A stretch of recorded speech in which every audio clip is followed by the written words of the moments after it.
Bonjour à toutes et à tous et bienvenue sur la chaîne du Ministère Précepte. Donc aujourd'hui, je suis avec mon frère Amiel. Nous allons continuer à étudier le chapitre 4 de l'évangile de Jean à travers donc ce livre Dieu es-tu là qui a été conçu par le Ministère Précepte pour nous aider à étudier la parole tous les jours. Donc aujourd'hui, nous sommes dans la deuxième partie de ce chapitre où nous allons voir la guérison du fils de l'officier de Capernaum par Jésus-Christ. Après ces 2 jours, Jésus partit de là pour se rendre en Galilée, car il avait déclaré lui-même qu'un prophète n'était pas honoré dans sa propre patrie. Lorsqu'il arriva en Galilée, il fut bien reçu des Galiléens qui avaient vu tout ce qu'il avait fait à Jérusalem pendant la fête, car eux aussi étaient allés à la fête. Il retourna donc à Cana en Galilée, où il avait changé l'eau en vin. Il y avait à Capernaum un officier du roi dont le fils était malade. Ayant appris que Jésus était venu de Judée en Galilée, il alla vers lui et le pria de descendre et de guérir son fils qui était près de mourir. Jésus lui dit, « Si vous ne voyez pas des miracles et des prodiges, vous ne croyez point ?» L'officier du roi lui dit, « Seigneur, descends avant que mon fils meure. » « Va, lui dit Jésus, ton fils vit. » Et cet homme crut à la parole que Jésus lui avait dite, et il s'en alla. Comme il descendait déjà, ses serviteurs venant à sa rencontre lui apportèrent cette nouvelle. « Ton enfant vit. » Il leur demanda, à quelle heure il s'est trouvé mieux. Et ils lui dirent, hier à la 7e heure, la fièvre l'a quitté. Le père reconnut que c'était à cette heure-là que Jésus lui avait dit, ton fils vit. Et il crut, lui et toute sa maison. Jésus fit encore ce second miracle lorsqu'il fut venu de Judée en Galilée. Amen, amen. Donc vous voyez, nous avons lu une première fois le texte qui nous montre ce que Jésus a accompli en guérissant donc le fils de cet officier. Donc, mais nous allons le relire une seconde fois et donc marquer les mots clés, les mots qui sont importants dans le texte, à savoir donc les lieux géographiques que nous allons donc souligner de 2 traits verts. Nous allons aussi marquer les références au temps que nous allons donc encercler en vert. Il y a aussi donc le mot miracle que nous allons encadrer et puis le verbe croire. Ok, Amiel, je te laisse le relire. Après ces 2 jours, là, nous nous rendons compte que le terme 2 jours renvoie à une circonstance de temps et nous allons l'entourer en vert. On entoure 2 jours. Jésus partit de là pour se rendre en Galilée. Galilée est un lieu géographique, alors on va le souligner de 2 traits verts. Car il avait déclaré lui-même qu'un prophète n'est pas honoré dans sa propre patrie. Ici, il n'y a aucun terme qu'il faut noter, donc nous avançons au verset 45. Lorsqu'il arriva en Galilée, Galilée est un lieu, donc on le souligne de 2 traits verts, il fut bien reçu des Galiléens qui avaient vu tout ce qu'il avait fait à Jérusalem. On souligne encore Jérusalem parce que c'est une ville et c'est un lieu, de 2 traits verts. Pendant la fête, car eux aussi étaient allés à la fête. Verset 46. Il retourna donc à Cana en Galilée. On souligne de 2 traits verts Cana en Galilée, car c'est un lieu, où il avait changé l'eau en vin. Il y avait à Capernaum, on souligne de 2 traits verts Capernaum, un officier du roi dont le fils était malade. Ayant appris que Jésus était venu de Judée en Galilée, on souligne Judée et Galilée de 2 traits verts parce que ce sont des lieux géographiques, des villes, il alla vers lui et le pria de descendre et de guérir son fils qui était près de mourir. Jésus lui dit, « Si vous ne voyez pas des miracles », le terme miracle est un terme important à relever dans notre étude, c'est pourquoi on va l'entourer d'un carré violet, et des prodiges, vous ne croyez point. Nous allons encore souligner le verbe croire, et si vous voulez même un peu plus le colorier en bleu, bleu ciel, c'est comme vous voulez. Et au verset 49, l'officier du roi lui dit, « Seigneur, descends avant que mon enfant meure. » Verset 50, « Va, lui dit Jésus, ton fils vit. » Et cet homme crut. On souligne encore le terme croire en bleu. À la parole que Jésus lui avait dite, et il s'en alla. Verset 51, « Comme il descendait déjà, ses serviteurs venaient à sa rencontre, lui apportaient cette nouvelle, ton enfant vit. » Ensuite, le verset 52, il leur demanda à quelle heure. L'heure fait référence à une circonstance de temps, alors on l'entoure en vert. Il s'était trouvé mieux. Ils lui dirent, hier à la 7e heure. On entoure encore 7e heure. La fièvre l'a quitté. Ensuite, le verset 53. Le père reconnut que c'est à cette heure-là que Jésus lui avait dit « Ton fils vit ». Et il crut. On souligne le verbe croire en bleu. Lui et toute sa maison. Verset 54, enfin. Jésus fit encore ce second miracle. On encadre miracle en violet. Lorsqu'il fut venu de Judée, on souligne de 2 traits verts Judée, parce que c'est une ville en Galilée. Et on souligne encore Galilée de 2 traits verts. Voici tous les mots-clés qu'il est important de relever pour cette étude et pour saisir les perles qui se trouvent dans ce passage. Amen. Nous voyons Jésus qui vient de quitter donc Sychar en Samarie pour se rendre en Galilée, à Cana, où il avait fait pour la première fois pour ce premier miracle qui était donc de transformer l'eau en vin dans ce mariage. Oui. Mais Amiel, donc qu'est-ce que nous dit ce passage sur Jésus et sur cet homme qu'il rencontre? Bien, la première chose dont on se rend compte, c'est que Jésus a à l'esprit qu'il faut qu'il fasse l'œuvre de son Père, peu importe l'endroit où il se trouve.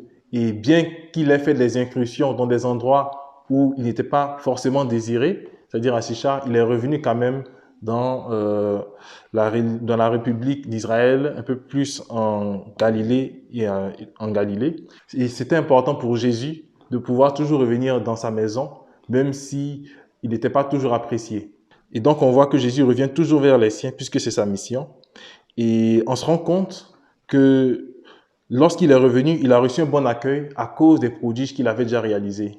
Tout ça nous enseigne que nous devons rendre grâce à Dieu pour les œuvres qu'il a réalisées auparavant lorsque nous sommes en face de nouveaux défis. Parfois, on ne prend pas le temps de célébrer et de glorifier le nom du Seigneur, de l'adorer pour les choses qu'il a faites auparavant. Alors que là, on voit clairement que les habitants l'ont bien reçu à cause du miracle qu'il avait fait. Célébrons le Seigneur pour les œuvres glorieuses qu'il a accomplies dans le passé, dans notre vie.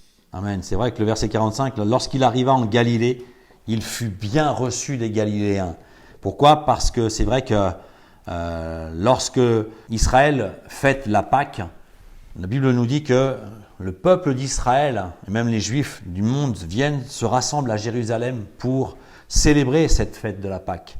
Et là, ils vont voir Jésus à l'œuvre, qui va accomplir de nombreux miracles. Et c'est pour cela que, apprenant que Jésus arrive donc en Galilée, donc ces hommes galiléens vont bien le recevoir parce qu'ils vont voir, ils se rappellent de tout ce qu'il a fait à Jérusalem pendant cette fête de la Pâque. Ce qui est encore important, dans la suite des versets, on se rend compte au verset 46 que lorsque certaines personnes ont appris que Jésus était présent, ils se sont déplacés. Il y a là un officier du roi qui est à Capernaum. Il faut noter que Capernaum se trouve à 32 km de l'endroit où Jésus se trouve. Cana. Et vous voyez la distance, 32 km, c'est pas comme aujourd'hui où on a des voitures, où on a le train, où on a tout ce qu'il faut pour se déplacer, mais il a pris son temps pour venir vers Jésus, malgré la distance, malgré certainement les intempéries, parce qu'il savait qui il était, il connaissait l'identité de Jésus, il savait ce que Jésus pouvait faire. Et moi, ce verset, ça me touche, ça me montre à quel point qu'il ne faut pas reculer devant les circonstances, les obstacles pour nous approcher de Jésus, peu importe le temps que ça nous prend. Parce que en 32 km, il y a des choses qui peuvent se passer, des circonstances, des événements qui peuvent nous décourager, mais il a couru vers Jésus. C'est pourquoi, soyons encouragés et venons toujours vers le Seigneur, peu importe les difficultés et peu importe aussi ce qu'il faut affronter pour venir vers le Seigneur. Parce que 32 km, c'était pas un voyage de tout repos. Il voyageait pas en première classe là-bas à cette période, mais il voyageait à pied et c'était parfois dangereux. Il y avait des bandits sur la route, mais il n'a pas regardé à tout ça. Tout ça pour dire aussi que le chemin vers notre Seigneur est parfois parsemé d'embûches. Même quand on court vers sa bénédiction, sa grâce, il y a un temps à parcourir, il y a forcément des circonstances à traverser, mais persévérons. Amen. Amen. Merci Amiel. Et c'est vrai, regardez, la Bible nous dit au verset 46, il y avait à Capernaum un officier du roi dont le fils était malade. Et je pense que ce père était attristé de voir son fils malade. Et il a dû rechercher à travers la médecine tout ce qu'il faut pour guérir son fils. Mais la Bible nous dit que cet enfant avait une forte fièvre. Et là, il va apprendre que Jésus est venu de Judée, est passé par la Samarie et donc s'est arrêté en Galilée. Donc il est tout proche puisque Jésus se trouve à Cana. Et il va décider d'aller vers lui. Il va faire ce pas de foi en se disant que la médecine ne peut rien faire pour mon fils, pour le guérir, mais je sais et je crois que Jésus est capable. Et c'est ce qui va lui donner l'envie d'aller à la rencontre de Jésus pour recevoir la bénédiction, c'est-à-dire le miracle dans sa famille, dans la vie de son fils. Amen. Ensuite, on apprend au verset 48, parce qu'au verset 47, lorsque l'officier a rencontré Jésus, il lui a dit que son fils est près de mourir. Donc, son fils était dans une situation très difficile, comme Fabrice vient de le décortiquer.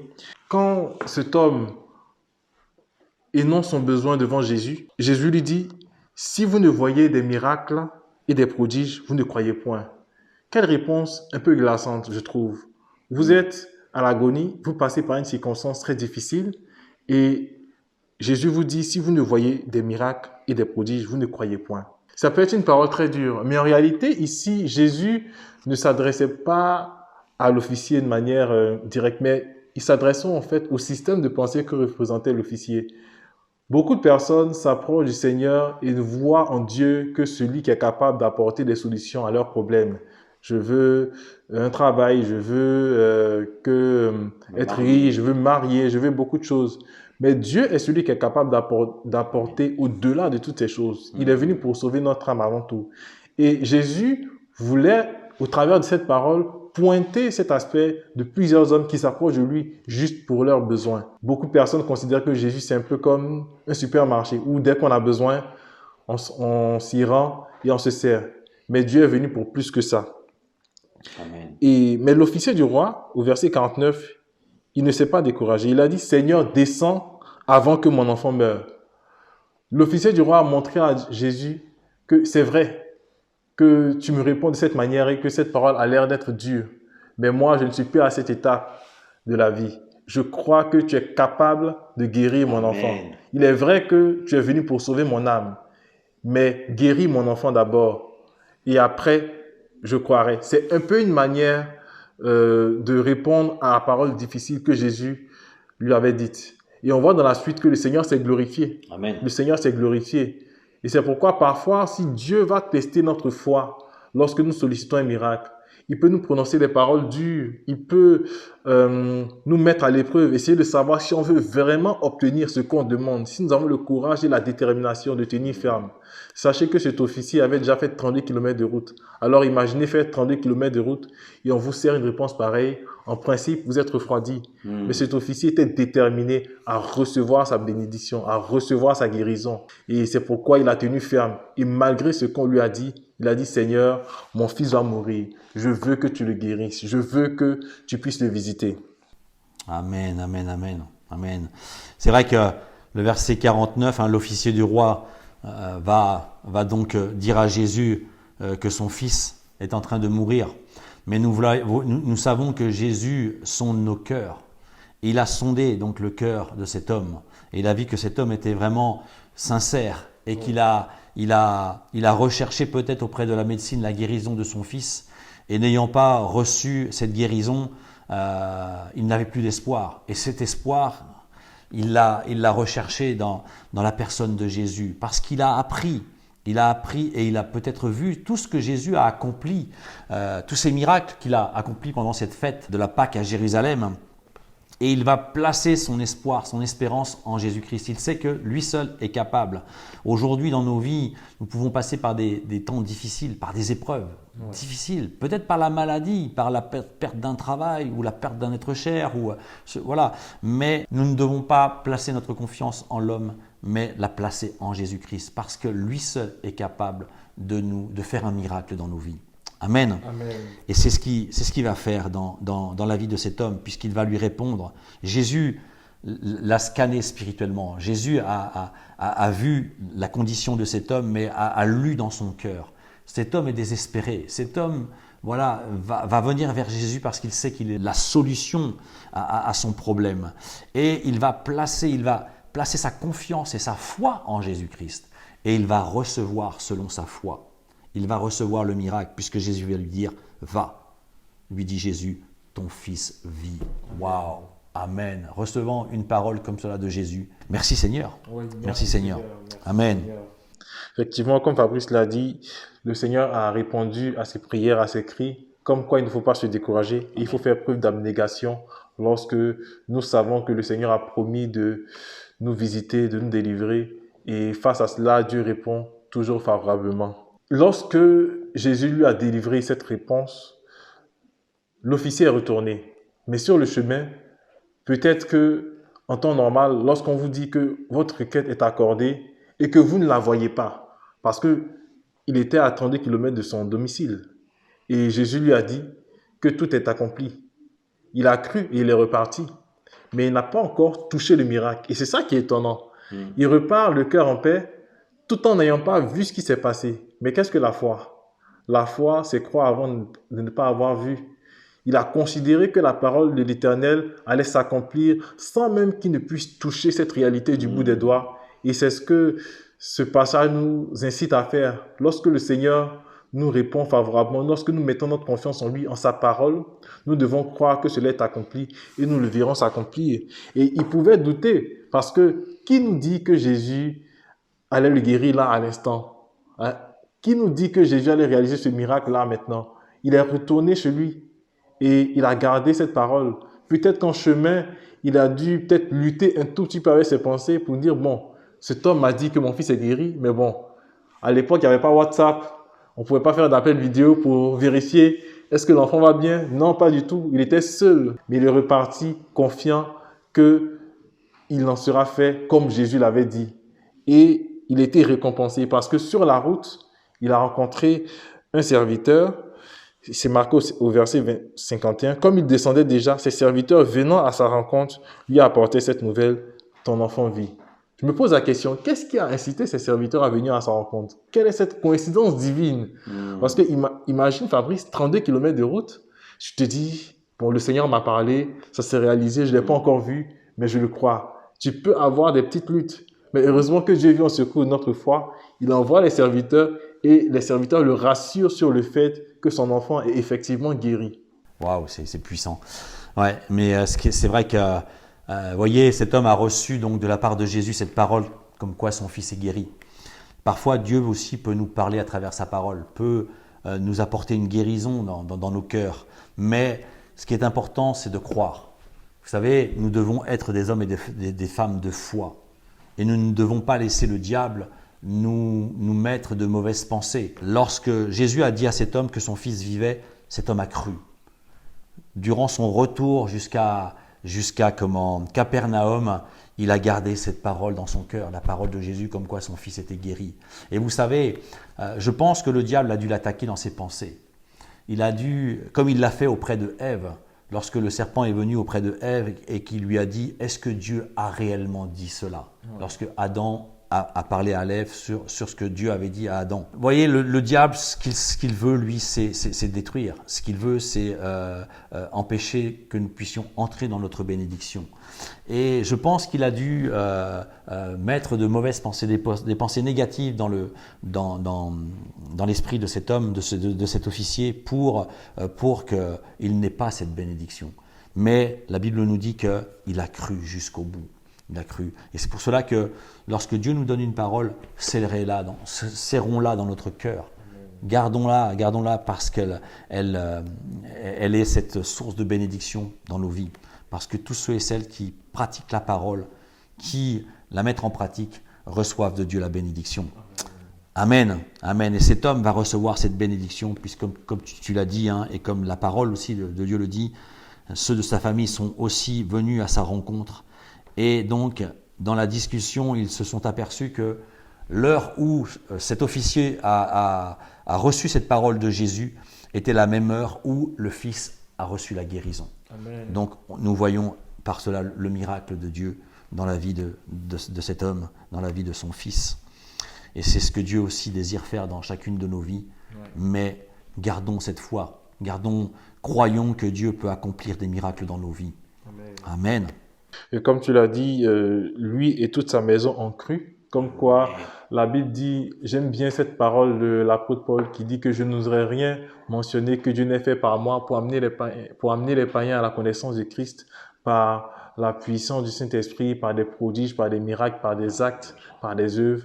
Comme quoi l'œuvre de conversion ne passe pas uniquement que par des paroles, mais aussi par des actes de bienfaisance, par la manifestation de la puissance du Saint-Esprit, par des guérisons et par des délivrances. Et notre évangile devrait prendre en compte tout cela, non pas seulement en parole, mais par des actes et aussi par la manifestation de la puissance de Dieu. Cette guérison a amené non seulement l'officier qui croyait déjà à persévérer, à s'enraciner dans sa foi, mais elle a permis à toute sa famille de croire et nous bénissons le Seigneur parce que Jésus-Christ est venu pour nous sauver, nous et toute notre famille. Alors, si vous croyez que Jésus-Christ est puissant, sachez que Dieu a un plan non seulement pour vous, mais aussi pour toute votre famille. Et Dieu va réaliser ce plan. Amen, amen, amen. Waouh. Avec le verset 53, ouais, c'est ce père a vraiment reconnu le miracle dans la vie de son fils. Et je pense qu'il a dû, comme tu l'as dit, rendre témoignage à toute sa famille de ce que Jésus a fait et a dit. Et cette famille, non seulement lui a cru, cet officier a cru, mais la famille aussi a cru que Jésus avait donc accompli ce miracle. Et donc, c'est tourné vers Jésus-Christ. On cru en Jésus-Christ, le Fils de Dieu. Et ils ont reçu la bénédiction, c'est-à-dire le miracle de ce Fils. Donc, Jésus fit encore de ce second miracle lorsqu'il fut venu en Judée, en Galilée. Nous savons que la Bible nous dit qu'il était à Cana et que c'était son deuxième miracle, puisque le premier a été donc la transformation de l'eau en vin dans ce mariage qui était donc le premier miracle de Jésus dans le commencement de son ministère, et que Jésus par la suite a fait de nombreux miracles pour montrer aux hommes qu'il était donc le Fils de Dieu. Amen. Amen. Ok, en tout cas, merci beaucoup Amiel. Merci Fabrice. Merci pour cette étude biblique dans ce chapitre 4 concernant donc notre Seigneur et Maître Jésus-Christ, de ce qu'il a accompli et de ce qu'il peut aussi accomplir dans chacune de nos vies à travers donc les miracles qu'il peut faire pour nous. Amen. J'espère que vous avez été bénis. Donc merci encore de nous avoir suivis. Et puis je vous dis à la prochaine vidéo. Et donc merci encore Amiel. Et puis je te dis aussi à très bientôt. À très bientôt Fabrice. Donc, soyez bénis. Merci. Au revoir.